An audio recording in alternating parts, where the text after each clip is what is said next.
My name is Josh Lowman, and I help entrepreneurs of every kind figure out what makes them different, how to tell the story to customers, and ultimately, hopefully, I help them chase their dreams. Josh Lowman, take me back to the beginning. How does a film kid end up building a category design studio? How do you go from film to the agency life and ultimately build like working with companies like Uber and Qualtrics and all these things? When I got out of college, I swore I would never have a real job, that I was going to be an artist. I got a manual typewriter and I started writing the Great American Screenplay, living in Seattle during grunge days, dreaming of being like Paul Thomas Anderson. And then I was waiting tables for money. And one problem I had is I didn't really write anything. I had the whole idea, I had the typewriter, I had the whole romanticized vision of myself. I barely wrote anything. I just procrastinated, played video games, stuff like that. And after a while, I said, oh my God, I'm going to be a waiter for the rest of my life. That's not good. I mean, not that there's anything wrong with being a waiter, but that is not what I wanted to have as my career for the rest of my life. And so when I was 24 or something, I just decided to go find a job. And I started calling companies in Seattle out of the phone book. I would just call through the yellow pages asking if they needed an assistant film editor. And somehow one of those places had a small multimedia studio. And they said, do you know how to use Photoshop? Because you could interview for this internship at this multimedia studio. And somebody had given me Photoshop, like a pirated version of Photoshop a few months before that. And I was like, yeah, I know how to use Photoshop. And so I did an interview with them and a little bit of Illustrator. And I knew, and it was at the end of 1994, I remember somebody showed me HTML and what a web page was. So I had even made a web page. And so they transferred me to this multimedia part of their studio. And they said, yeah, we're interviewing interns, design interns. And they said, do you have a portfolio? And I was like, yep, I got a portfolio. And they said, can you be here? It was Monday. They said, can you be here on Wednesday to show your portfolio? And I said, yep. And so I got off the phone and I immediately was like, shit, I need to make a portfolio now. So I called in sick to work those next 2 days and I stayed up for 2 nights making my portfolio. And I included on there a screenshot of Netscape Navigator 1.0, and I designed and I pulled that into Photoshop, and I made a little homepage for a band, for a fake band.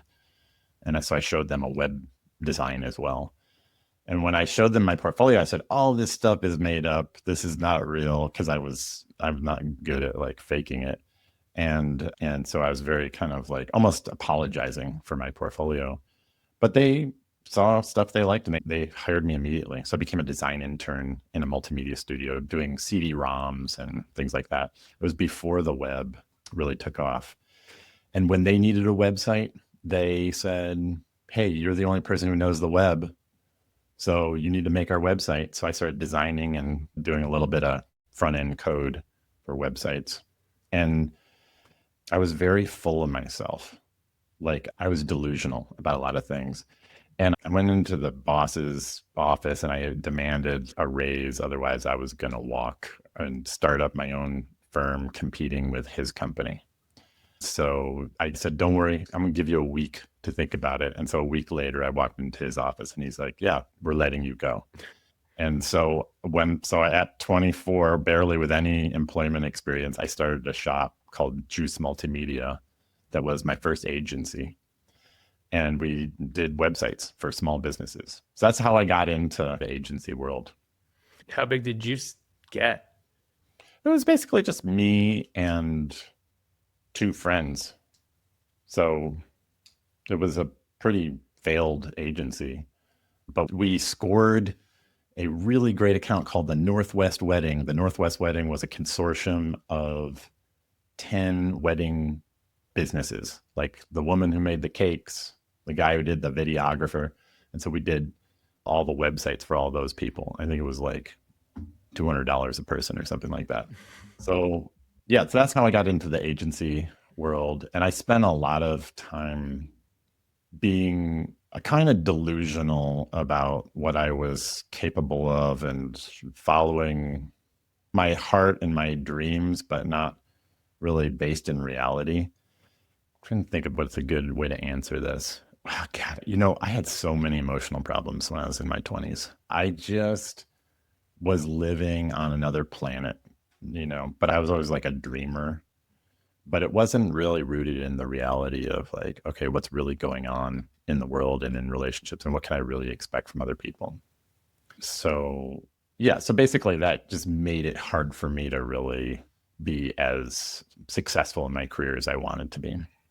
It's hard to come up with examples of that, but over time, fast forward to many years later, I had full-time job. So Juice Multimedia didn't work out. So I just basically worked in a bunch of agencies and I became the creative director of an ad agency on the digital side of things. I did more traditional advertising where we were writing TV spots and things like that at Wieden Kennedy and Goodby Silverstein, and was a executive creative director at RGA on the digital side of things, worked at really great brand studios like Character on the kind of strategy and writing side of things. So I got through that whole time, I got this amazing experience working in a bunch of different agencies. And I got to this point when I was maybe early 40s where I really wanted to, so I'm 57 now, and I got to this point where I really wanted to start an agency, but I was afraid to. I wasn't like I was in my 20s. I was like, well, if I start this agency and it fails, I'll be humiliated. And so I was afraid to do that. And so it stopped me for so many years. What my dream was to start an agency, but I didn't do it because I didn't want to be humiliated. I didn't want to fail publicly. And at a certain point, I was just like, this is ridiculous. You are going to die someday. If you were like on your deathbed and you're like, I never did this thing I wanted to do because of what other people would think, that's ridiculous. So I just forced myself to do it. And the way that I got into doing Goldfront is I was freelancing mostly from home, and I would start to do a little bit of direct to client work. And I combined some of the time I'm just freelancing as a solo freelancer. Sometimes I'm doing direct to client. And it just got more and more to do direct to client. And that was a way that I could do it in a way that felt safe because I was too scared to just start something like, hey, I'm no longer going to freelance. I'm just going to do this new thing. So it was something that that approach allowed me to do it in a way that felt comfortable to me. So you make the leap and you open Goldfront. I think it started as a branding agency. Talk me through the shift from branding as the core to like introducing category strategy. What did that look like? Yeah, so actually we started as a creative studio because I could do brand, strategy, website. We're doing TV spots as well. So I was trying to do all of the stuff that I was doing in the agency world in one place. And I called it a creative studio because I didn't want people to think there was a whole bunch of like account people or a bunch of like hierarchy that you would get in an agency. And so for a while, we just focused on really great creative work. And that was amazing. I was doing work for Stripe. We helped do Stripe's first main website. How did you land someone like Stripe though? I have no idea how some of these things happened. I mean, I work for Stripe, Slack, Uber, all in their kind of early-ish days. And we were just kind of on their radar. We were in San Francisco, and also those were smaller companies then too. They just, it was a little easier to get on their radar. But yeah, I wrote the strategic narrative for Uber, Bits and Atoms, that Travis Kalanick is still using as his strategic narrative for his current company, Atoms. And I did that sitting with Travis, and he and I just working one-on-one on it, Were you calling it category design and category creation back then? No, I was talking about the category very much. And I was thinking about strategic narrative. I was not calling it category design. So the thing that happened was, okay, just to set the scene, I'm doing work for great companies. We're doing great work. I really enjoy the people that are working for me, but I'm just strung out because we're customizing all our projects. Every time something new comes in, I'm just like, okay, how are we going to customize? This is what they need. How are we going to change this around so we can give them what's the project going to be? Let's design it for them and then we'll pitch them on it. And if we win it, then we'll go do it. And everything was different. So like I would sell something to Stripe or whatever, and then I would give it to my staff and they'd be like, okay, well, what's going on in this project? Because we had never done that type of project before. And that's one of my strengths and weaknesses is that I am a generalist to a fault. I can do almost anything that's in the world of creativity. And that is a great weakness as an agency owner because you take on almost anything, and that's not a good idea. So I was pretty strung out working in that way, even though we were pretty successful. I just could not, I had way too much work to do. I was like super stressed. I never knew when I was doing the work, I didn't have a chance to do sales or marketing. So then we would hit these dry spells and it was really tough. When we did strategy, we always did it through the lens of category because there's a couple books by Al Ries and Jack Trout, the positioning books and the 22 Immutable Laws of Marketing, right? And the first and second immutable laws of marketing. And so those books, those are the blueprint for how I do strategy. And the first immutable law is that you want to lead a category, right? And the second immutable law is if you can't lead the category that you're in, you want to create a category that you can lead. And so that was how we were doing strategy. And then I emailed my friend and somebody that I had worked with and worked for, Al Ramadan. So I had worked at Macromedia back in the day, and Al was the VP of marketing there. So I contacted him and I was like, hey, we should collaborate on projects. And he said, well, I'm writing a book and here's the first chapter. It's called Play Bigger. And yeah, we should definitely work together. And I read it and it was all about category. And I was like, oh, this is totally in line with like what we do. Actually, we did quite a bit of work with Al's agency. They're called Play Bigger. And we wrote strategic narratives for them. I wrote the category POV for Qualtrics.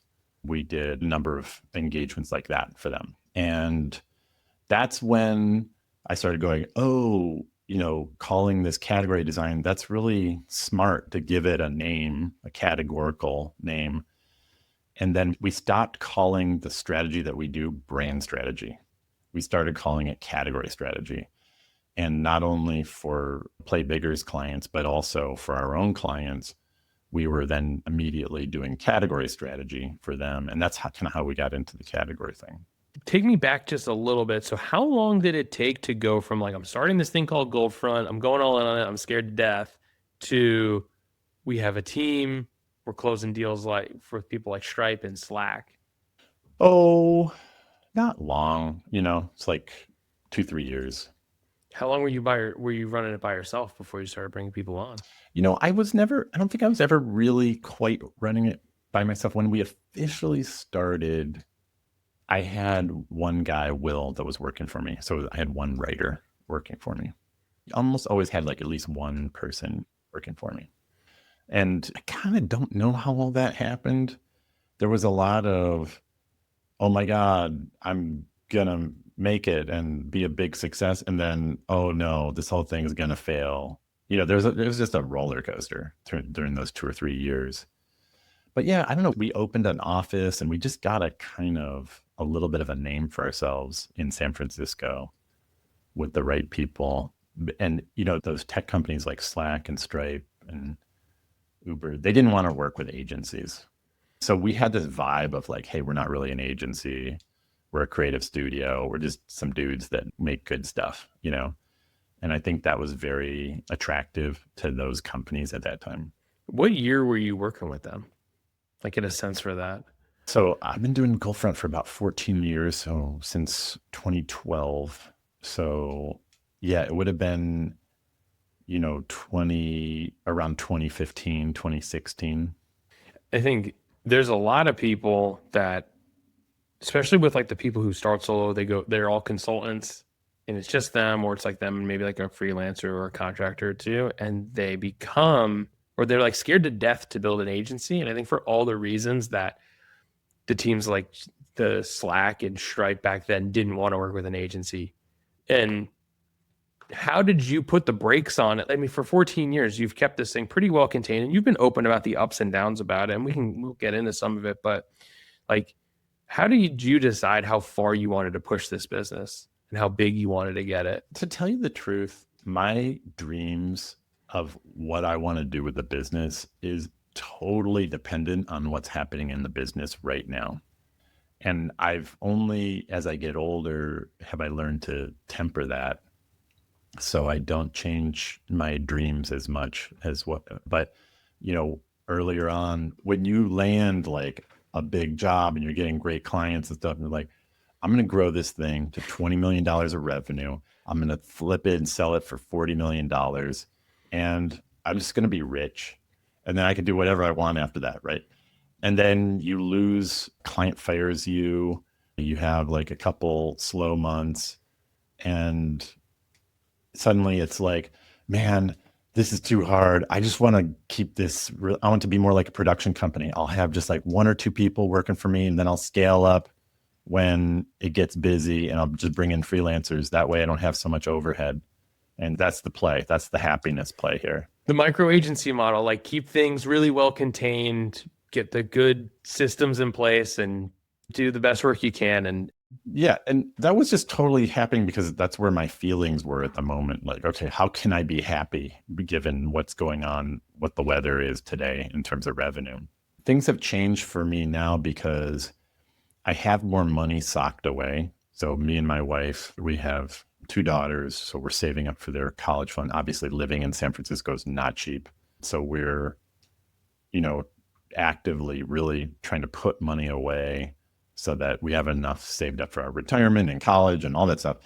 And as my net worth and the money that we have saved goes up, I just feel a lot more free.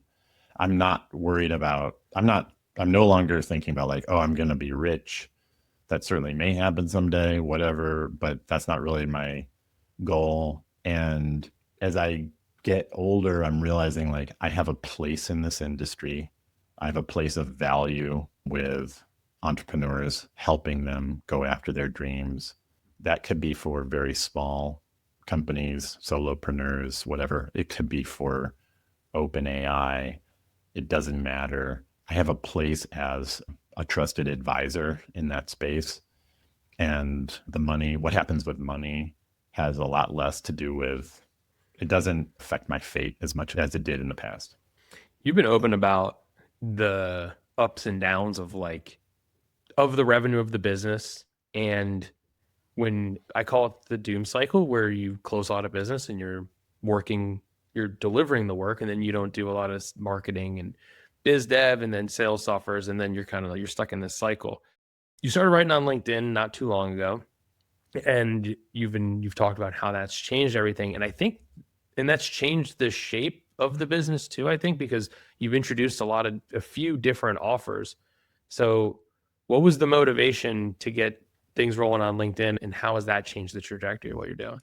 Okay, well, so here, I'll just tell the story. So obviously, November, December, January of 2022, GPT 3.5 was out, and there was a lot of buzz about it. People would post on LinkedIn and be like, and at the end, they'd be like, this was written by ChatGPT, and be like, oh my God, that was written by ChatGPT. Wow. But then that became like a party trick that got old like within a week, right? It wasn't really until GPT-4 that people were like, wait a second, this is magical. And so in March of 2023, I started playing with GPT-4, and I was like, I'm going to teach it how to do strategy and, all these things. And immediately I just started thinking about what does the future look like? And I immediately started having nightmares about, humanity being overcome by artificial intelligence. And then I also was like, what's my value in a world where this thing can write strategy and pretty soon make pretty pictures and write great copy and write videos and make videos, and like, what's my value? What, I'll be replaced by this. That's where my mind started going. So it's those two things. They say, what's your P doom? Okay, what's your P doom is like, what's your probability that humanity will have a almost like distinction level event or something really disastrous happen to it at the hands of AI? So part of me is thinking about that, right? And then part of me is thinking about like, okay, but just me as a knowledge worker, do I have value in the future and how am I going to make money? So the P doom part, I just set aside because like I don't have control over that. So it's there, but I don't pay that much attention to it because I don't have control over whether AI, eliminates humanity.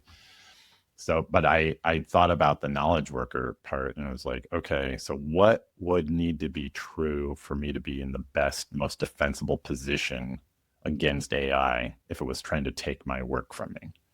And the first thing was I have a personal brand.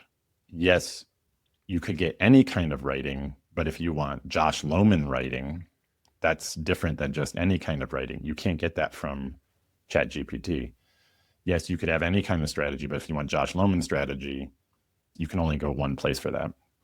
And I've always kind of liked the idea of getting attention and being in front of an audience. But I think in particular, because of ChatGPT 4, I got to somehow build a personal brand. And so I think it was a year later. It took me a while, but I think it was a year later, I kind of launched on LinkedIn. So that was the first piece of it. And then there was something else that came from it. So one was personal brand, and then the other was diversifying the way that I make money. So the agency world, it might be agencies do really well. Like SaaS is not doing that well. It might be that agencies that are tech enabled, tech powered are actually is a great play right now, but also might be agencies go away. So how do I diversify my revenue so I have other revenue streams? And one of the things that I came up with that has been the most fertile territory is training products. So I can teach people how to do strategy and creativity and things like that. So I launched those a few months ago. And so I have a strategy cohort. It's 4 weeks where I basically show entrepreneurs of every kind, bigger companies and solopreneurs, how to do our strategy program in 4 weeks. And I give all the training. I'll train you, you do the work, right? I also have paid workshops and this thing called office hours where I just meet with people on Saturday mornings and I give them feedback on their strategy or their creative work. There'll be more things that I'm launching, but it's like you could imagine in a AI world where there's going to be a bunch of people out of jobs and needing to start their own company or whatever. There's going to be a lot of demand for training. Like, how do I start a company? So that's part of why I'm doing these training products, but also I just love it as well. It's kind of like the natural evolution I've seen of like people who start to create on LinkedIn, and then it seems like a totally separate business though. Like as your audience grows, you have this opportunity because that is separate from the core business. So to help me understand it, how are you acquiring clients before you started on LinkedIn? Okay, so of course, referrals, my personal network, word of mouth, stuff like that. That's always going to be huge. And the problem is you just don't want to be beholden to have that's the only thing that's getting you work. But that drives a lot of our business. Somebody says, we were really having problems with our strategy. Somebody says, you should talk to Josh Lowman. Now we have other ways to bring revenue in. So we're a little bit safer just in case that piece of it is not working as well. So we have partnerships. So there are companies who we've agreed that we are partners.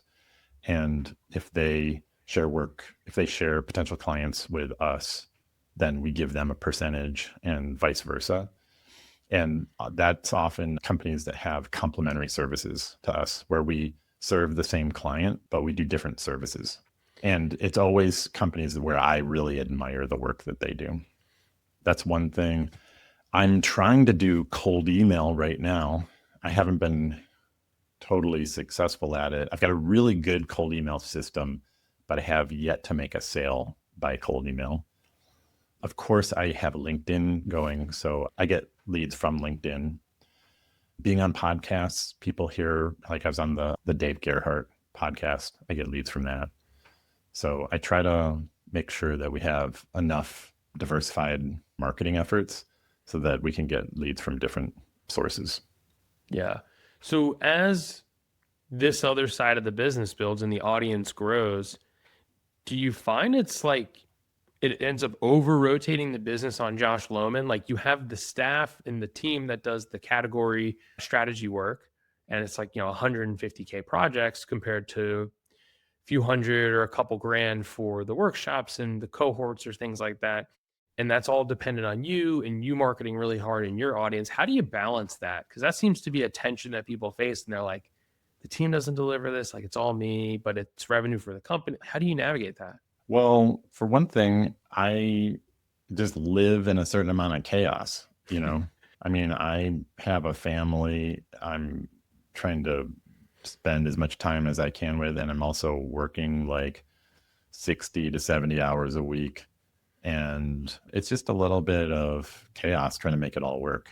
But there are some strategies that work really well. There is a guy that I work with who I hired to do consulting for me. His name is Jacob Peggs. He has this idea called the proximity ladder. And the proximity ladder is basically like you at the kind of lowest rung, that where you pay the least amount of money, you're going to get like canned content from the creator. That's usually some kind of creator that uses this proximity ladder. So you could get a on-demand workshop where you see a video of me giving you instruction and you get all the material that I give you, but it's completely on demand and it requires zero of my time once the thing is made, right? And then maybe the next rung up on the proximity ladder is a live workshop where the materials are all created ahead of time. So they're canned, I guess you could say. But there's a live workshop where we're gonna be together for 90 minutes and you can ask questions and we're kind of in it together for that 90 minutes. That costs a little bit more than the first rung. And then from there, there's ways to pay more to get more of, it's like I kind of hesitate to say access because I don't want to make it sound like I'm so special, but it's sort of like you're not only getting access, but it's also at the highest level for my clients, I'm going to do the work for you, right? I'm not just going to teach you. We're going to meet and, I'm going to go off and I'm going to go do the work for you. And so I'm trying to give my audience and my clients different levels that they can buy into. And at those lower levels, it requires less of my time once I've made the upfront investment. I have a similar framework, and we talk about it in a similar way. It's like this idea of the probability of success. Like how successful could somebody be watching the video or reading the book compared to hiring you to do it for them? And the closer they get in proximity, to use that concept, the higher the probability is that they're going to see an outcome in the most efficient and effective way possible. And it's basically, right, you doing the work is as close to 100% guaranteed that this is going to work as you can get. Not that it is 100% guaranteed, but it is as close as you could possibly get compared to I'm going to do a DIY. But they're different audiences. And I think that's the tension that I'm trying to understand is like the person who's going to pay for the course, like that's not the executive of an up and coming startup, or is it? And I think that's the thing that people are like, they're just different businesses. One requires a lot of traffic. One requires deep relationships. Because what it takes to spend 150K with Josh Lowman is very different than what it takes to spend 150 bucks. Yeah. I mean, I've had a lot of like concerns about this. If my CEOs who are paying me $100,000 for an engagement see me acting like a creator on LinkedIn, they're going to be like, what's going on with this bozo, right? And so a lot of the worry about that. But I think at a certain point, I just kind of had to say, fuck it. I'm going for the total play here, which is I am going to help you chase your dreams. Whether you have $100,000 or you have $79 and everything in between, I am going to help you chase your dreams through differentiation and how you tell your story and other things. And that's probably a terrible positioning idea. If I was giving advice to my clients, I probably would not tell them to do this. But at a certain point, I was just like, fuck it. I'm just gonna go big. I'm gonna try to be the person that inspires people to go for it all and have a really good framework for how you could do that, no matter what kind of entrepreneur you are. And knock wood, it has been successful so far. But yeah. Yeah, I think there's debate of whether or not it would turn off company from spending that much money. But I think the worry that I have and that like the people that I talk to about this have is like, it's just like, is it a distraction? Like at what point do some of these things take like, you're working 60, 70 hours a week. Could you work less and not do those things? And like and it's like, there's so many moving pieces. And again, to think about the bigger impact and the team and, a lot of people want to sell their company or have the aspirations to potentially sell one day, no matter what. And does that put Josh Lowman deeper into the business in a way that is counter to that, right? As the primaries, like if you don't create content, there are fewer leads. Just changes the rotation of what's going on. So I don't think there's a right or wrong way to do it. There are ways that are, I think, easier and harder, but it's interesting to see someone do it in the way that you're doing it, where you still are maintaining the super high ticket professional service and the high volume traffic play. Because it's not easy at all. It is a slog. Yes. Yeah. Yeah, it really is. I don't know why I'm doing this, but so much of this just happens to be happenstance. If I was getting so many calls from Sam Altman and Dario and those guys that we were full up with work just on those kinds of engagements, or even a level or two down from those guys, I probably never would have gotten into all of this. But once I did, what I realize is I actually like the teaching more. My heart is in the teaching. And when I meet with my students, I mean, it's the same thing because some of them are leaders of young SaaS companies. Some of them are solopreneurs. Some of them are agency owners. But when we do it within that framework of, I'm teaching and you're the student, they pay a lot more attention to me. And in a way, that is what allows me to help them more. When they think that this is a very respected person who really knows what they're doing, then I'm able to help them more. And some of my clients do treat me like that for sure. But some clients, they're just, hey, I'm a CEO. I tell you what to do. I'll tell you when I'm happy. Go do the work. I'm not happy yet. You got to make sure that I'm happy. You go keep working on it, right? And that client, I'm not going to be able to help as much because they're not thinking of me as a trusted advisor that knows things that they don't know. So I've started to feel like, oh, my heart is kind of a little bit more in the teaching, as much as I love working with my CEOs as well. But yeah, if things hadn't been like, if I hadn't had these slow months where I was like, oh, I need to augment my income with something else, and I'm worried about AI, and so I need to build a personal brand, I probably never would have gotten into any of this. And I think that's maybe something I want to underline, is that there's no real right way to do this. There's just kind of where life takes you, and you just try to play the game as it comes to you and as best as you can. Do you see the cohorts and the lower ticket offers that you're running? Do you see the team that you have getting involved in those in the future? Oh yeah, they're all involved, because one really important aspect of this is that we have a very clear framework for how we do strategy and a very clear sequencing of strategy. And what we teach in the cohort, what we teach to students, is exactly the same work that we do for clients, like down to the week. We have a 4-week strategy program. We have a 4-week cohort. What we do in week one with our clients is the same thing that we do in week one with our cohort. So my employees all help me create the content, and they know it because they've already been doing it for clients. I think that's an important thing is that you didn't reinvent the wheel here. You weren't like, well, what's a new framework we can come up with, or Yeah. what's a new system? Because we want to save this one for the super ding dong clients. We want to run the play works. And you see people try to wring frameworks out of their brain like a towel, and they're like, how come? And they try to make something that's like, okay.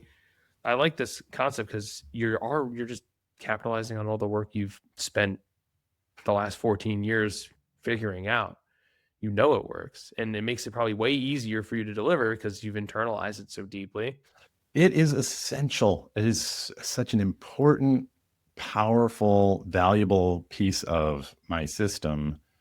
If you can, first of all, that get things to be productized, and also that they're a little bit branded. We do a messaging house, but we call it a North Star map. We have a messaging document. We call it North Star messaging. We do a strategic narrative. We call it a category POV. We have a canvas. We call it the category design canvas. And we designed our own category design canvas that nobody else has. And I think the combination of those things being productized, so they're the exact same every single time, but also a little bit branded so that nobody else has those exact things, is like, it's one of those two things together, almost like the fuel of our business. I think the leverage there is in recall and salience. Like, it's so much easier to recall Josh Lowman and Goldfront on the North Star messaging than it is, here's a messaging doc, right? And then salience, like, you're just like, when they're staring at this thing and working on it, like, you're there. It's so much easier to recall you and get back to you. So naming stuff it's like such a silly hack, but it really, like, you're leaving a lot of opportunity on the table by not doing it. It doesn't have to be crazy. You call it a North Star messaging map. It's nothing. It doesn't have to get any crazier than that in order for that stuff to work. Josh, looking back, what is something you would have done differently? Kind of like not taking myself so seriously. Trying to go easier on myself. I'm trying to try not to be so hard on myself and on others. Less ego, less narcissism, a little bit more faith that things are going to work out. I feel like so much of my career I've spent thinking, oh, this is war. That's what it felt like. The whole thing is deciding what my value is in the world. And as I get older, I go, I get closer to the idea that my value is inherent and that what I'm making is more for other people than it is to somehow say that I'm legitimate and good. One thing that I have found to be demonstrably true, talking to all these entrepreneurs and just working with people over the last few years, is like, we all have limiting beliefs, no matter what level of success we achieve.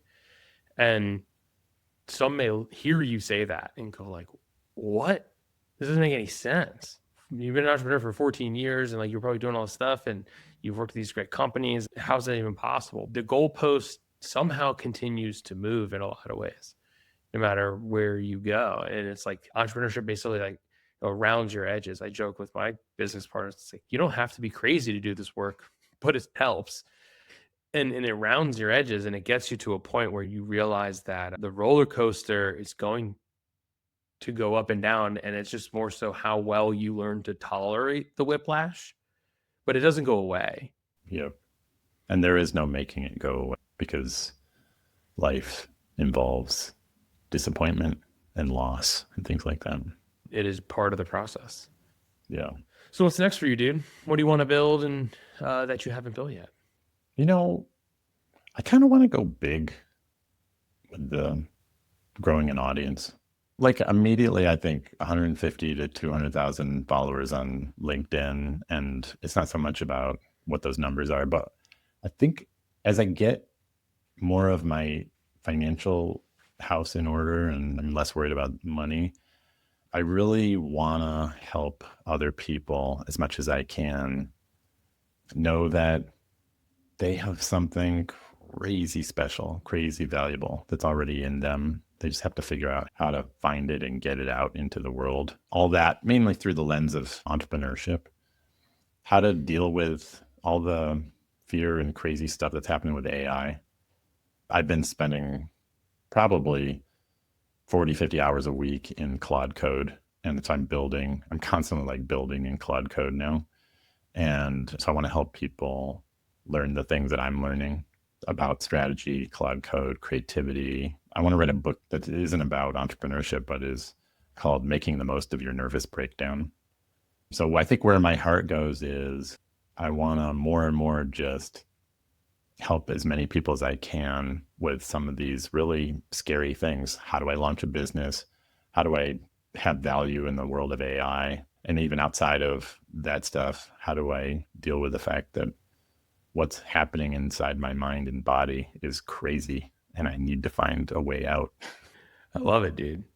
I love that. Usually people want to grow a big audience like that for not selfish reasons, but like just for no reason almost. It's like just to do it, or to like sell more widgets or something. I appreciate the motivation there, trying to help people realize that like it's not such a leap after all. And probably not go through the process that you went through, waiting as long as you did to do the thing.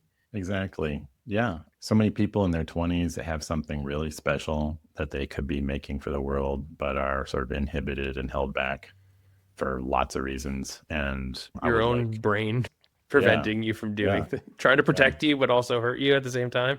Yeah. So if I could be a force for helping them, that's a really nice thing. And when I say I want to grow my audience, it's not completely altruistic. I'm also have all this same ego stuff that anybody else has. So I'm not trying to say like I'm a perfect, wonderful person, but I'm trying to balance those two things. I think my heart is really in the helping other people side of it. I love it, man. Well, Josh, thank you so much for coming on and jamming with me today and sharing your story with me. I appreciate it very much. I know more people feel seen because of it. So thank you, dude. Thank you, Nick. I really enjoyed the conversation. I appreciate you having me on.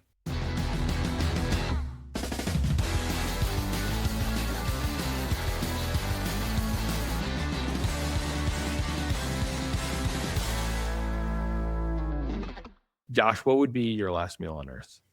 Last meal on Earth, probably sushi with my family.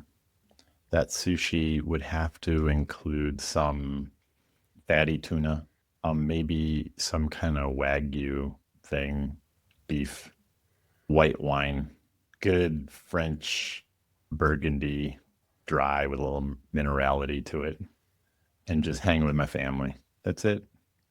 Cool. I always like to think about this question. People take it like you're going to die tomorrow.